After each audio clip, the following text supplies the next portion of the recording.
ranging from PBL to Telstra. As well as his close associations with corporate high flyers, Geoff is well known for his swift and public opposition to the anti-immigration statements of Pauline Hanson in 1997. Geoff's crime fiction novel, The Butcher Bird, was published in 2007.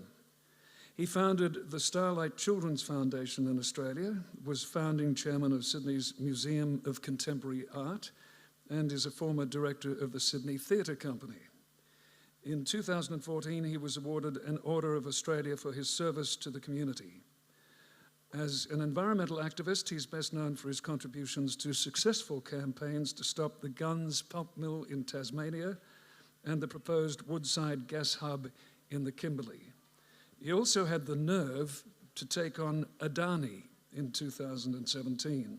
The campaign against the Adani mine was unique for Geoff because his are usually place-based campaigns in one way or another. Don't dam this river, don't pollute this groundwater reserve, build this gas hub somewhere other than the wilderness area, that sort of thing.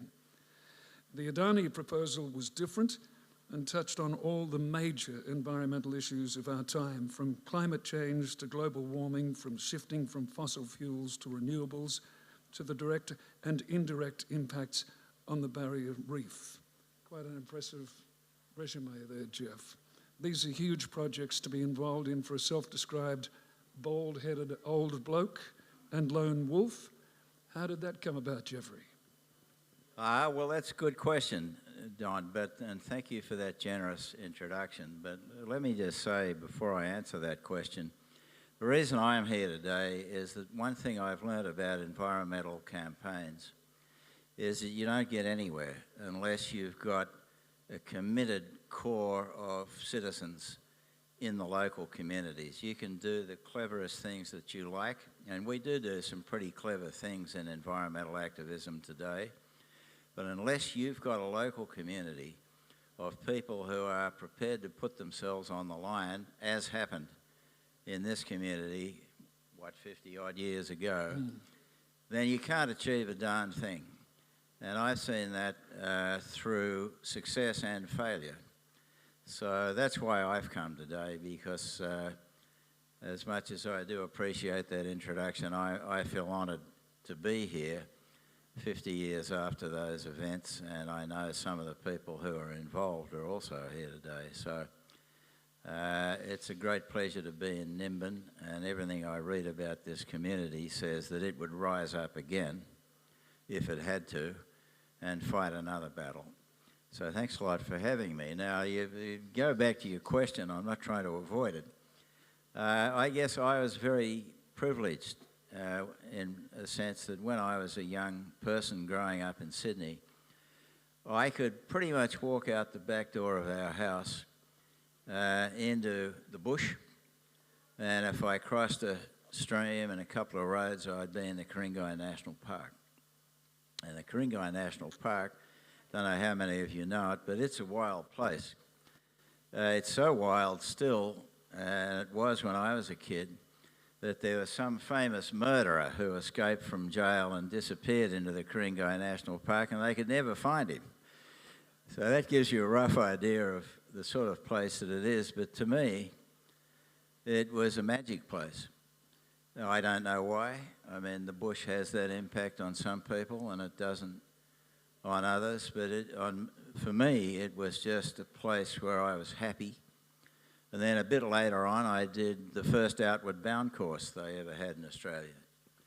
And that, I paddled a canoe from Windsor to Lion Island down the Hawkesbury River on that, and that had a big impact on me. But then later on, I rafted the Franklin River, not as a protester. We were the first commercial rafting party to go down the Franklin. This is 40 years ago. Exactly 40 years ago, because I'm now 80 and I was 40 when I went down the Franklin. And I cannot believe there is any human being that could go down that river and not come out completely changed. Again, it is a place of mystery and magic. And you see the Huon Pines there 4,000 years old. And you see great swathes of moss running down to the side of the river. And if you're not affected by that, then I'm done if I know what you would be affected by. So the reason I'm involved in these campaigns, and they are very hard, they take a long time. The guns campaign in Tasmania was about 7 years altogether. The campaign against the Woodside gas hub in the Kimberley was about 5 from memory, and Adani was another 5 or so, and in some ways is still drifting along. So it's, you know, they're long periods, and they're pretty exacting. Because you're an innately competitive person, I'm led to believe, and I've detected aspects of that in your personality. But just because I beat you at Bill a few times, Don, doesn't mean I'm really competitive, because you're not a very good player. But no, I think, look, if you're going to get engaged in these things, they are a fight. I mean, you've got to be honest about it. The people you're up against are tough. They've all got a lot of money, and it doesn't matter how successful you are in fundraising. Maybe you raise some hundreds of thousands of dollars even. Well, they've got tens of millions. So if you're going to win against them, and I think it's important to win. I hate it when environment groups say to me, well, we put up a great fight. We really did. I say, yeah, but you didn't hang in there forever, you know, hanging on by your fingernails as you were falling down the cliff. You're in it to win it, not to do your best, if you will. And again, I think that was you know, what happened in this community 50-odd years ago was a wonderful example of that. I'm absolutely certain the people who are engaged in that fight were probably reviled in the local community by some people. They were probably ostracised, as I have been at times, and my lovely wife who's sitting down there has been. We've had people spit at us in the street. I had a bloke walk up to me at a private party one night. There were 50-odd people. He came up and grabbed me by the neck and said, someone's going to effing kill you. And I said, will it be you? And he sort of stepped back a bit, and I said, well, piss off then. So these things are tough. There is, if you're ever going to get involved in one, it's not for the faint-hearted. And you had that experience in India when you went over there to take on Adani, when you went up to the Pakistani border, I understand. I see. Don's been doing some research. That's always a worry with a questioner. Well, I would say to you that, you know, the people spitting in the street and the bloke coming up and grabbing you by the collar, that didn't ever frighten me, because I just looked on those people as like schoolyard bullies. And normally, those sort of people will step away if you confront them. But I do confess that when I went to India, a country I'd never been to before, there was a time when I was physically afraid. I was pretty nervous when I got there, because at that point I was still the president of the Australian Conservation Foundation, the biggest of the environment groups in Australia. And they didn't want me to go, and I didn't go as the president. In fact, the board passed a motion that I was going as a private citizen. And the reason for that was it was very likely the Indian government would say that we were breaking the law. We went in, there were only 4 of us who went. Originally I was going alone, but 3 other people joined. We went on tourist visas, and we weren't planning to look at the Taj Mahal, so I guess they would have said we had come in under false pretences. But the main reason that I decided to go was that the Queensland Premier was going to have lunch with Gautam Adani, with a group of mayors from some of the towns up in North Queensland. And her message, of course, to the press there was going to be, Australia loves Adani. Yes, thank you, madam. I didn't love Adani, and Bob Brown and I had started the Stop Adani movement. In fact, we started it just after I got back from India. So I decided to go and intercept the Premier. Everyone said, you're mad. You're going to get into serious trouble. You'll get arrested, deported. Don't go. And how will you ever intercept the Premier? Because how are you going to know where she is at any given point in time? So the particular incident that Don's referring to, I figured out where she was going to be, mainly because an ABC journalist was waiting for me when I got to New Delhi and did an interview. And I said to him, I guess you'll be travelling with the Premier, will you? He said, yes, I'm going to cover the whole trip. So I waited till the next morning and I rang him up and I said, I forgot to tell you a couple of things last night. Could I come and have a cup of coffee? He said, I'm not in New Delhi anymore. I said, that's okay. I'll come wherever you are. He said, no, I'm in a little town called Bhuj, right up near the Pakistan border. So I Googled Bhuj, and it was the closest airport to Mundra, which is the biggest Adani plant. Well, you didn't need to be a genius to figure out that she was flying into Bhuj. I looked up how many flights there were to Bhuj, and there's only one in and one out every day. So we drove through the night, many hundreds of kilometres, to Bhuj, and you can't get into an airport in India without a ticket to leave. You can't go in and meet somebody or, just go and have a cup of coffee. You have to have a valid ticket to leave. So I bought a ticket, and I was going to go into that airport on my own, and I was very concerned about it because the Indian people who were helping us said they will get you, they will beat the Christ out of you, and you will be in deep trouble. And one of the other people who was with us, a young Barrier Reef activist, she said, I'm not going to let you go in there on your own. I'm going to come with you. So we bought a ticket for her to somewhere, I don't even remember where, just so we had a ticket. And in we went, massive foyer in this building. No one in it because they'd have all gone through to leave. We can't go through to leave because we want to intercept the Premier when she comes in a few minutes. So finally the police came over and said, why aren't you getting on the plane? And trying to think very quickly, I said, we're waiting for a colleague. And I said to this young woman, call Dave, see where he is. Dave will be here in a minute, he's coming, we've got to wait. Cut a long story short, as we were waiting and the police were trying to hassle us out, the Premier came down another alleyway and I saw her with all the media rushing down and I said to the police, Dave's just said he can't get here, we'll go now. And they said, no, now you're in here, you can't leave. I said, no, Dave, we'll go. So we rushed out and they let us go and I saw a big black car with the door open. And I went and stood in the door, and when the Premier came over with all the television people, I was there to greet her. She was delighted.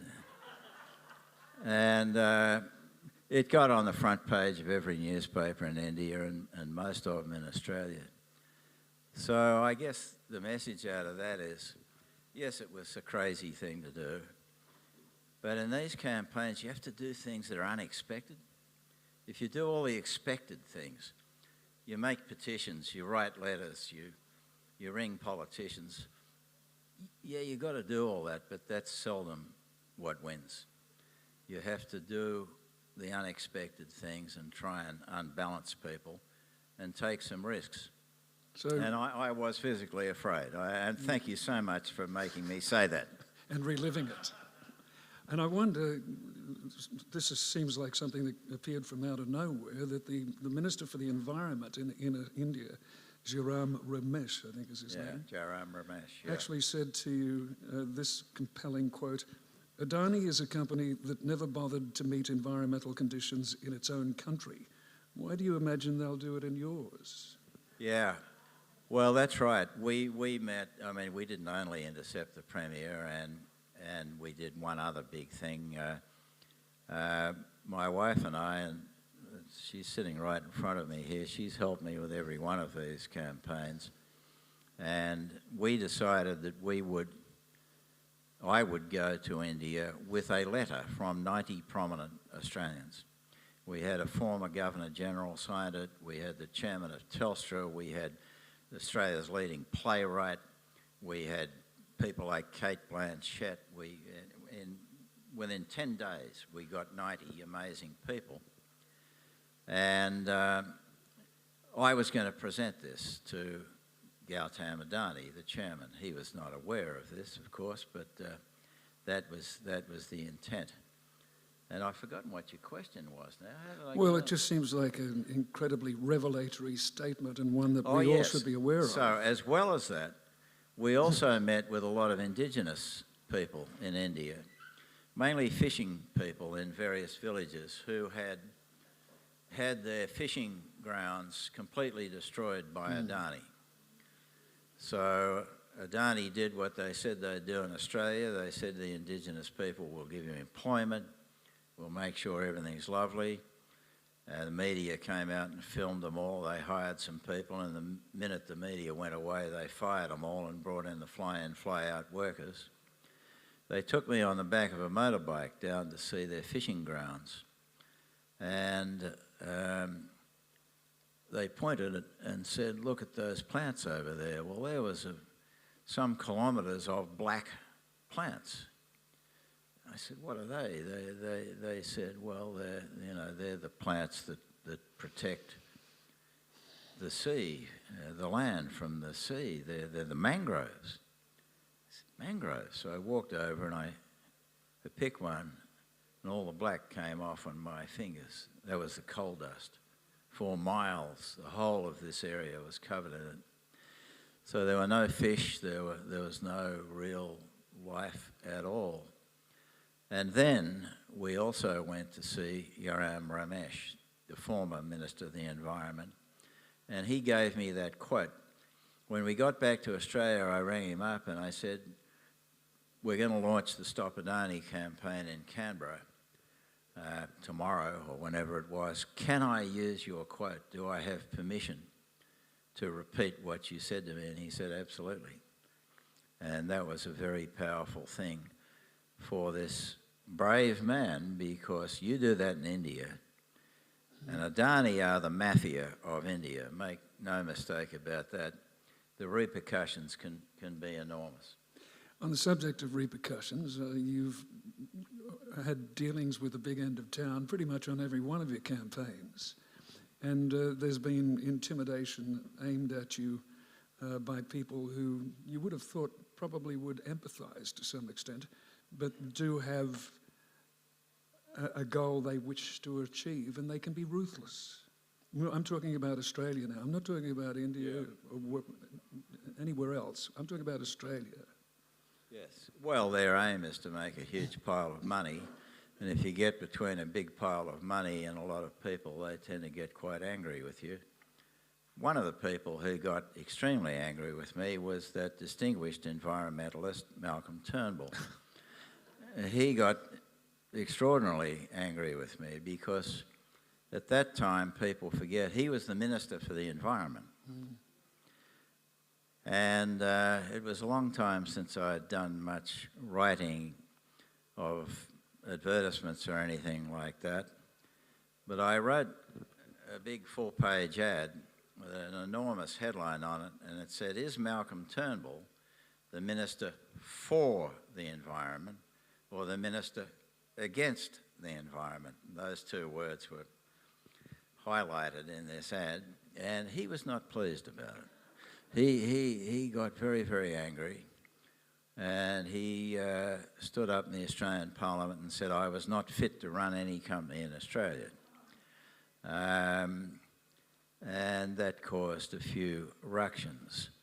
He has now, of course, since he's no longer the Prime Minister, rehabilitated himself as one of the leading environmentalists in this country. I should just remind you, he was the minister who signed off on the Gunns pulp mill and said it was world's best practice. After we won that campaign, the company admitted itself that it did not meet any of the environmental standards that were set around the world. So, yeah, people like that. Well, mate, he had the gall to call you a rich bully because obviously he'd met his match and he had to come up with something. Well, my response to that is Malcolm could buy and sell me 5 times over before breakfast. And in the bully stakes, I was not even a trainee. And then he went quiet for a while, which was good. But you do have a problem with environmental ministers because you also called Peter Garrett the shadow minister who doesn't cast a shadow. Well, yeah. Yeah. I mean, that was a cruel line. I actually like Peter Garrett very much. He was one of my predecessors as president of the Australian Conservation Foundation. And he's a good man. He's not like some of these other folks. But he went into politics and he became the Minister for the Environment. So my quote, he's the shadow minister who doesn't cast a shadow, was the fact that when he was the shadow minister, he would not speak out on the Gunns pulp mill at all. And I thought that was wrong because that pulp mill, which was going to be the biggest pulp mill in the world, was going to pulp old-growth forests in Tasmania. That struck me as being very wrong. It was also going to... good. Why wouldn't he? Good question. So he wouldn't. Then he becomes the minister, right? So now we've got, as the minister, the former president of the Australian Conservation Foundation, the biggest and oldest of the environment groups in this country. And he was the minister who signed the final documents for that mill to go into action. And this is what happens to a lot of people. I'll give you another example. So recent, Tanya Plibersek, now the Minister for the Environment, a good woman, I believe, a good person. She has just approved a new coal mine in this country. She knows perfectly well that the entire basis of dealing with climate change, the absolute fundamental, top-of-the-line thing you have to do is not only not ever open a new coal mine, but close down the ones that exist as fast as you possibly can. And there is everything else that you can do, and there are a lot of other things, are a long way down the list. So, you know, you lose credibility when you do that, but it happens to a lot of politicians. And I never bother to talk to politicians in these campaigns. They're a complete waste of time. Doesn't matter what party they come from. We do other things. Or what weddings they go to. Say again? Or what weddings they go to. What? Weddings. A wedding. Oh, yes. Sorry. Yeah, okay. But we've still got to deal with the other major campaigns that you've worked on that have been monumental, not the least of which is when Woodside wanted to extract gas from the Browse Basin off the north coast of Western Australia. That was a big campaign, Geoff. Well, that project had as its shareholders Shell, one of the biggest corporations of any kind in the world and the biggest petroleum company, Chevron, another massive... Puppy. G'day, mate. Thanks for coming out. Another shaggy dog story. Absolutely. In the cold, it's very kind of you. Yeah. He's the prop. He is. He's what a lovely dog. Anyway, yeah, that project, if it had gone ahead, would have been the largest non-government industrial project in the history of Australia. It was a $50 billion project. It would have been the world's largest gas processing plant in the Kimberley Wilderness area. Again, you think this is mad. How can this possibly happen? It was approved by the West Australian government and it was approved by the federal government of Australia. So we decided to stop it. And again, everyone said, well, you're crazy. I mean, there's no way. I mean, they had every approval from both the state and the federal government when we started. So in those kinds of things, you now have to unsettle people. You've got to go back to what I said before. You've got to do things they don't expect. So we did all sorts of things that they didn't expect. We went up and confronted them on the mine site.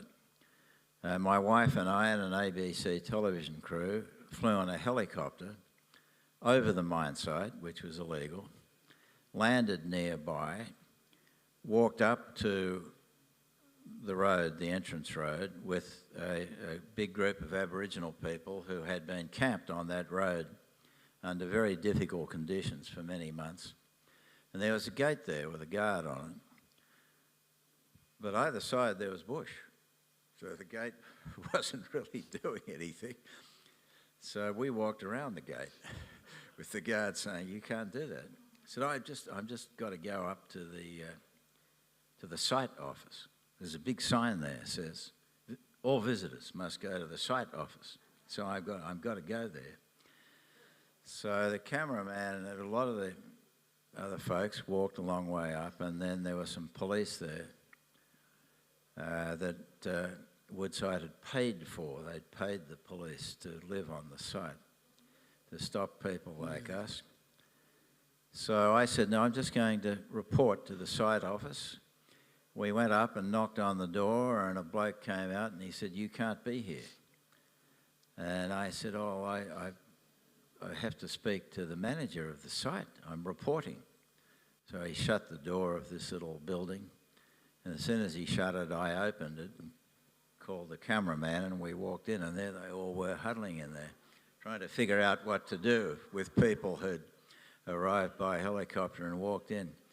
Those kind of things then go back to the board of directors, and they say, "What the hell is going on here? I mean, what are they going to do next to these people?" And we then did do something very strange. Did, and you got some unexpected help. So you went out on a ship, and you got into a little, what do they call them, a runabout thingy. Yeah. And can you tell everybody that story? So we'd made a lot of progress on this campaign, contrary to what people thought we could do. But most of the things we'd done were land-based.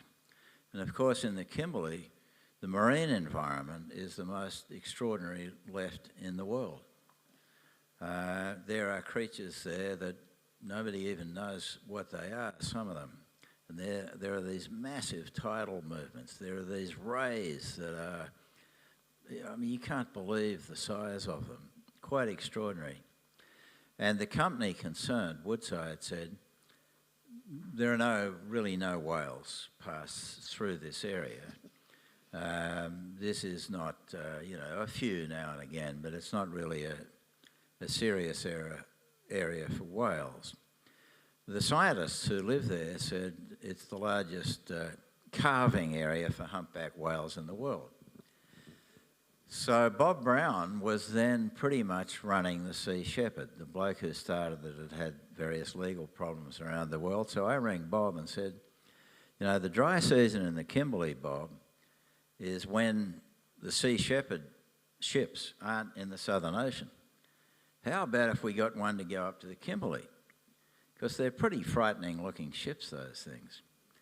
And he said, yeah, okay. So they figured out they could get the Steve Irwin, the biggest of the Sea Shepherd ships up there. It would cost $250,000 for the fuel, but we raised $250,000, and we got the ship up there, and it just suddenly appeared out off the shore of where the thing was going to be. Well, of course, they got the big jaws of the shark on the front. They fly the Jolly Roger.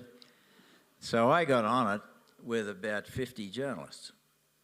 We had everyone. We had television cameras, and we took them out to sea on this boat. It's like a naval ship, stripped down just like a raw bones naval ship. And in 3 hours, we saw 65 whales, calves, mothers, big bull whales, just everywhere. And I was saying to the journalist, I don't understand this. I mean, there shouldn't be any here. You know, guy's been throwing fish in the water or something.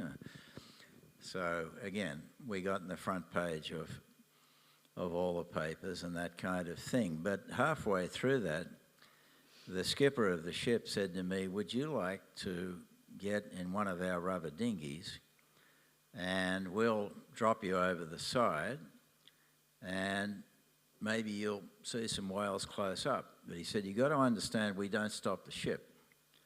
So we hang the Zodiac over the side on the davits and then we just drop it and the ship goes.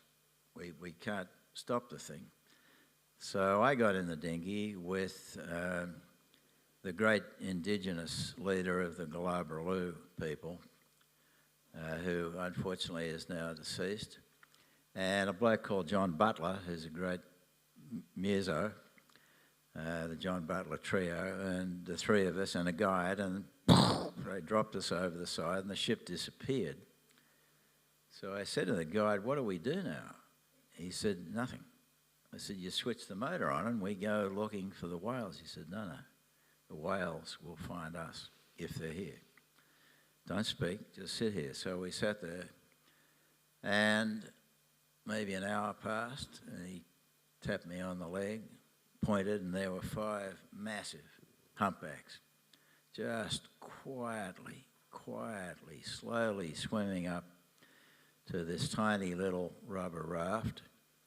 And one of them, it was so peaceful, I thought we'll get tipped over, but so what, they won't hurt us or anything. But one of them came right up to where I was sitting, lifted its head out of the water, and literally was not much further away from me than Don is, and stared at me with this great big eye.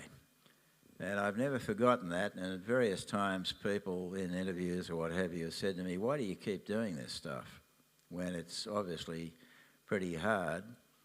And I told that story and I said, every time I think I'll give it up, the whale looks me in the eye and I have to have another go. So that's Fabulous story, Geoff. So we've dealt with 2 of the major campaigns, but we really haven't taken a look at the gun circumstance. And it was interesting that you once told the author Richard Flanagan, here is the devil in a silken cloak, when you offered to take on guns with his help. Can you tell us a bit about that? Well, it was, you know, Richard Flanagan, the great Tasmanian author, winner of the Booker Prize, wrote The Narrow Road to the Deep North, which I regard as one of the great novels ever written by an Australian. He is a wonderful man. He's become a great friend of mine. But at the time Don is referring to, I didn't know him, but he wrote a 10,000-word piece. I think it was the Quarterly Essay, or it was in the monthly, one of the monthly magazine, one or the other. It was a great piece in the monthly, was it? Thank you. And I finished reading it, and it was such a powerful piece of writing that I went to my great consultant and advisor, my wife, and I said, you've got to read this, please, because I think I'll have to do something about it.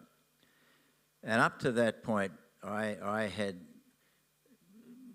been someone who'd taken on a few big issues at various times, but I hadn't really been an activist in the sense of physically, you know, getting out there and doing stuff. And my wife read it and she said, I don't know what it is you're planning to do, but get on with it. This is just dead wrong. So I contacted Richard. I didn't know him. I found out his email or something. Met him 24 hours later, met Bob Brown 24 hours after that. And basically their message was, we can't make this a national issue. It's a big, you know, far and away the biggest issue in Tasmania, but we just can't find a way to get it into the national consciousness. So we got together and we got going, and within 3 days we had it on the front page of the newspaper, and it became the biggest political issue in Australia. You might remember before that election, way ago, I can't remember which one it was. And we plugged along for 7 odd years, and we won. We won to the point where the company doesn't exist anymore. The bulldozers went over the corporate headquarters. It was the biggest forestry company in the Southern Hemisphere. It was the biggest company of any kind in Tasmania, and it does not exist, and there ain't no pulp mill in Tasmania. Way to go. Actually, there was a quote by Bob Brown, and a great compliment too. Geoff brings a gravitas to these causes. He's a man from the big end of town, and the players, the media, the politicians, the corporations can't ignore him. You really do get in their faces, don't you?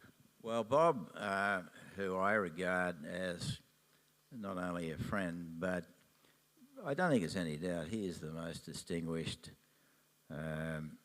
environmental activist in the world. In the world, not just in this country, because you got to remember he started the Greens on a kitchen table down in Tasmania, and it was the first party in the world. I think I'm right in saying. I mean, somebody will always bob up and said, no, Iceland had one or something, but I think it was the first one in the... Sorry? Oh, Petra Kelly in Germany. I knew there would be someone who would... There's always someone who knows more than I do. But, yeah, anyway, what was your question? I forgot. Well, just that whole campaign and the impact it had on you personally. Oh, yeah. Well, I mean, again, I asked him at that time, how do you plan these campaigns, Bob? I'm an amateur at this point. I'm just starting out. And he smiled at me and he said, how do we plan them? He said, well, we do everything we can think of, and then we do a bit more. And that is the fact of the matter. You try every damn thing. Some of the things you think are brilliant, nothing happens. Not a ripple in the pond. And then you do something that you think's impossible and maybe won't get anywhere, bang. And I'll give you a great example of that. In the course of the Stop Adani campaign, we had wonderful success in stopping them getting any finance. And these really big projects, you know, the billion-dollar ones, they're all debt financed. I mean, no one's putting their own money in. They don't do that. It's all borrowed money. So if you can cut off the flow of money, you can stop the darn thing. You don't need the politicians and the courts and all that. We got every bank in this country to refuse to give $1 of money to Adani. However, that was great. I then heard that Adani were in China seeking money from the Chinese banks. Now, one of the ways we stopped the Australian banks from giving the money was you threaten their reputations, basically. You say, if you do the right thing, we'll applaud you, and if you do the wrong thing, we'll kill you. And they're all running around trying to present themselves as good corporate citizens and ethical people, and that's very important for hiring people. You know, young people these days, they don't want to work for companies who have a bad record on environmental matters. So we'd done that in Australia, but I heard they were in China. Well, that's a different thing. So I thought, I will ring the Chinese embassy. Seemed a logical thing to me to do. Everyone again said, you're crazy. What's going to happen by ringing the Chinese embassy? So I rang the Chinese embassy and I said, I'd like to speak to the ambassador.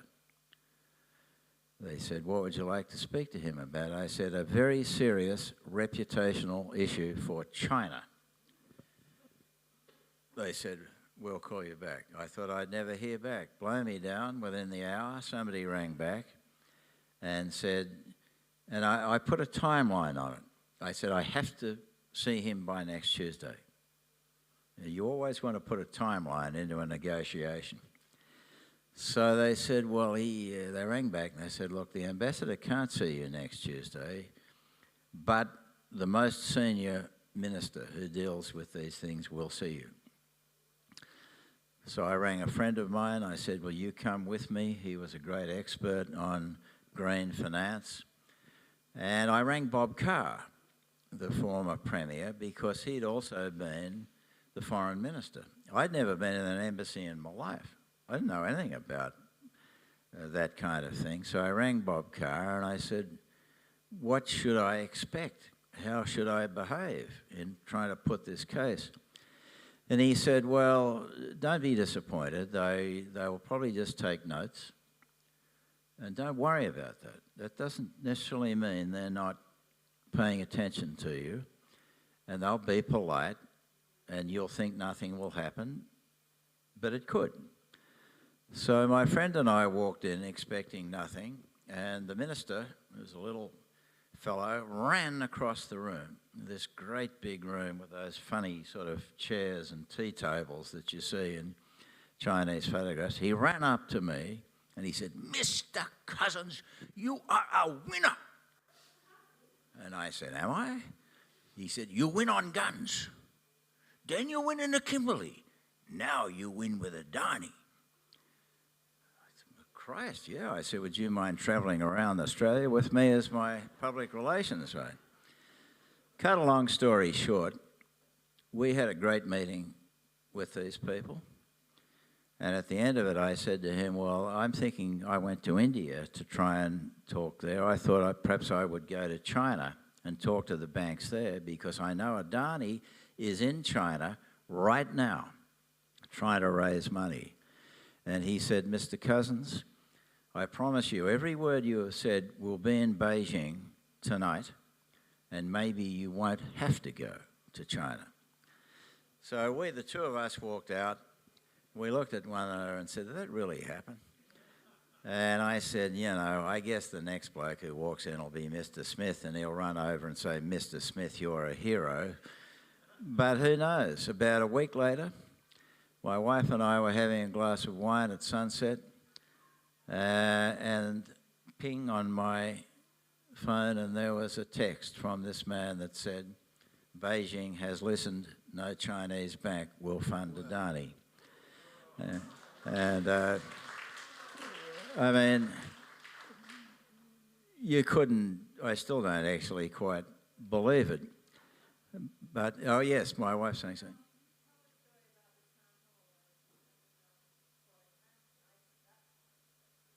Oh, so see, you're out of the picture now, No, Don.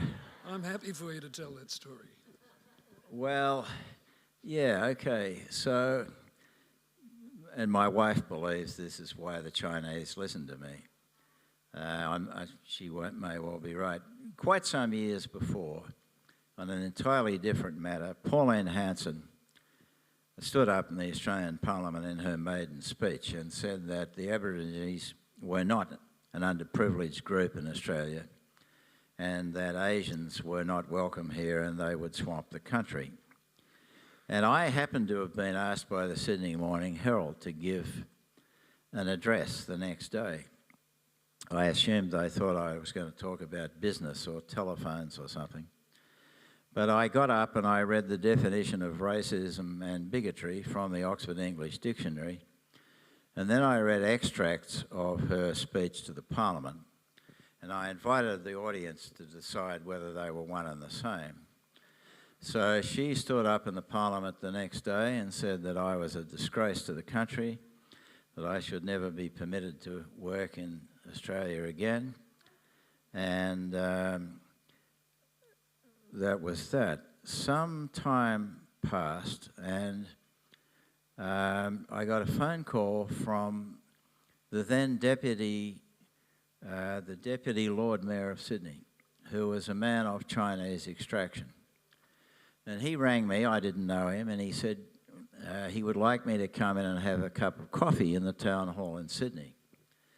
And I said, sure, I'm just about to go away in a few days, but when I get back, I'll call you. He said, no, I would really like you to come tomorrow.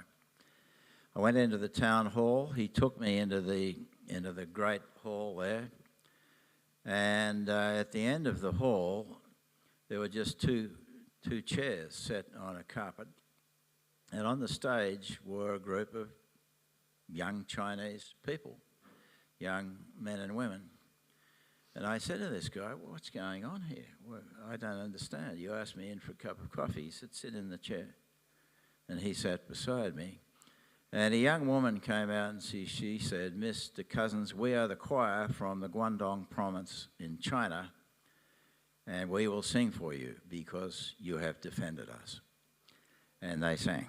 And it was just the most extraordinary experience. And I said to the Lord Mayor, this is crazy. This is way out of proportion to what I did. I made one speech and I wrote a couple of articles. And he said, yeah, that is all you did, but it was one speech and a couple of articles more than anyone else. And my wife thinks that's why they listened to me those several years later. So that's the story. And a great story. But before we run out of time, there's one other story that took my interest very much so last year, when you went into bat for getting ladies into the very conservative Australian club. And you ran into quite a bit of opposition, Geoff. Well, that is a very different story. Yeah, the Australian club is the oldest and I would say, well, they would say, the most distinguished club in Australia. It's a men's-only club, and there are former prime ministers and governor-generals and heads of companies and every poobah you can think of. I had been a member of it for many years. I hadn't been in it for many years because it's a pretty boring goddamn place to go, and the food's not good. But and I didn't start this, be clear. Somebody rang me, a couple of members said, you know, in this day and age, not to have women permitted to be members is outrageous. And I said, right, absolutely. I'd even forgotten that was the case. I haven't been there forever. And they said, will you help us? We want to get this changed. And I said, yeah, anything you want. So we got 50 people, including a former Governor-General, not a former Prime Minister, although there were two who were members, and we got a whole lot of very distinguished people, former Chief Justice of Australia, to say this has got to be changed. So they had a meeting, 700 people went to the meeting, and I spoke, and I'd done a bit of research before I went to try and bring out to people what had happened with the role of women in society in recent times. And one of the facts I discovered, apart from all the appalling things about women used to be chattels in marriage and couldn't own anything and all that sort of thing, was that rape in marriage only became a crime in this country in the 1980s. I did not know that. I was a young man, well, you know, not that young in the 1980s. I couldn't believe it when I found that. So I made an impassioned speech, and as I walked, and some people applauded loudly, some guffawed and giggled like schoolboys in a playground. And as I walked back to my seat, some guy put his foot out and tried to trip me. This is what they were like, these silly old duffers. But what they didn't know was I had in my pocket a letter of resignation in case they voted to keep excluding women. And as soon as the vote came in, I walked down and gave it to the secretary and immediately went to the media and blew them up again, which is the only thing you can do on these matters. And yeah, a lot of people didn't like that too much. Well, a lot of people didn't like it, including the Murdoch press and the Packers. You've upset them as well. You upset everybody. Well, I haven't really upset you, have I? No. Not yet. Not yet, okay. But one of them called you a thief in the night coming to steal the people's game. No, you've got that one the wrong way around. Right. I said Rupert Murdoch came like a thief in the night to steal the people's game. That was about the rugby league. You remember Rupert Murdoch started the Super League, which was going to take rugby league to the world, particularly to Asia. People in the Philippines and Indonesia and so on would all be playing rugby league. Strangely these days, if you drive through any village in the Philippines or Indonesia, you don't see much rugby league going on. They all play with the round ball. But that was the theory. So, yeah, I said that about Rupert. And his son, Lachlan, who of course now runs the whole thing, who was then a young man, said to me, "You've been very rude to my daddy." He actually used that word. And I said, "Oh, gee, that's really quite dismaying, because he's never been rude to anyone. So I'm really worried about that." Well, I think we've just about reached the end of our time here in Nimbin, and I think we should put our hands together for a very erudite, interesting, driven man, Mr. Geoff Cousins, ladies and gentlemen. It's been a real privilege to talk to you. Thanks again, Geoffrey. Thanks, everybody. Thank you once again to Geoff. What a delight to hear such an extraordinary life. And thank you very much for your great contribution to this country. Thank you. And for coming here. And for Don, for showing us some of that life. Thank you. We're just going to reset a little bit, and we're going to do a little bit of history on the